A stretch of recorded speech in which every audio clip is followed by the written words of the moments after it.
ये कहानी है एक बूढ़े माँ बाप की। उनका एक ही बेटा था। बेटे का सपना था कि उसे एक बड़ी यूनिवर्सिटी में पढ़ना है। बेटे के सपने को पूरा करने के लिए माँ बाप दिन रात मेहनत किया करते थे। उसके पिता डबल शिफ्ट में काम किया करते थे और माँ भी घर घर जाकर नौकरी किया करती थी ताकि वो अपने बेटे को पढ़ा लिखा कर कुछ बना सके। कुछ दिन के बाद जब पैसे इकट्ठे हो गए तो उसके माँ बाप अपने बेटे को एडमिशन दिलाने के लिए यूनिवर्सिटी ले गए। यूनिवर्सिटी में दाखिला तो दिला दिया, लेकिन बाद में पता चला कि घर से यूनिवर्सिटी काफी दूर है, जिस वजह से रोजाना आना जाना संभव नहीं हो सकता। इस वजह से उन्हें हॉस्टल लेना पड़ेगा और हॉस्टल का फीस अलग से देना पड़ेगा। ये सुनकर माँ बाप निराश हो गए क्योंकि हॉस्टल के लिए पैसे उनके पास नहीं बचे थे। तभी माँ ने अचानक से कहा कि आप मेरे बेटे का दाखिला कर लीजिए, मैं आपके हॉस्टल की फीस भी भर दूंगी। माँ घर पर आती है और अपने पति से कहती है कि ये मेरे गहने आप गिरवी रख दीजिए।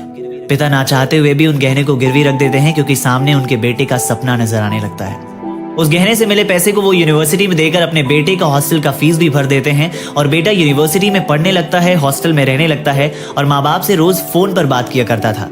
एक दिन घर की बनी देसी घी की मिठाई और पराठे लेकर माँ बाप अपने बेटे से मिलने उसके हॉस्टल जा पहुंचे। वो बेटे से मिलने ही वाले थे कि तभी बेटे के साथ एक लड़की भी थी। उस लड़की ने कहा कि हे बड़ी, हुआ दे। लड़के ने अपने बूढ़े माँ बाप के पोशाक को देखते हुए थोड़ी शर्मिंदगी महसूस की और उसने भी अंग्रेजी में जवाब दिया और उसने कहा कि they are servant from my village, ये मेरे गांव के नौकर हैं। ये सुनकर माँ बाप की आंखों में खुशी के आंसू आ गए। जानते हो क्यों? क्योंकि उनका बेटा अंग्रेजी बोलने लगा था। अर्थात आजकल की ऐसी शिक्षा और ऐसी ज्ञान का क्या मतलब जो अपने माँ बाप की कदर करना भूल जाए। आज कदर कर लो अपने बूढ़े माँ बाप की, उन्हें नजरअंदाज मत करो। याद रखना, जिस दिन वो तुम्हारे जिंदगी से चले जाएंगे उस दिन मखमल के तकिए पर भी नींद नहीं आएगी। वो कहते हैं ना कि फूल कभी दोबारा नहीं खिलते, जंग कभी दोबारा नहीं मिलते। मिलते तो लोग हजार हैं जिंदगी में, मगर हजार गलतियां माफ करने वाले माँ बाप दोबारा नहीं मिलते।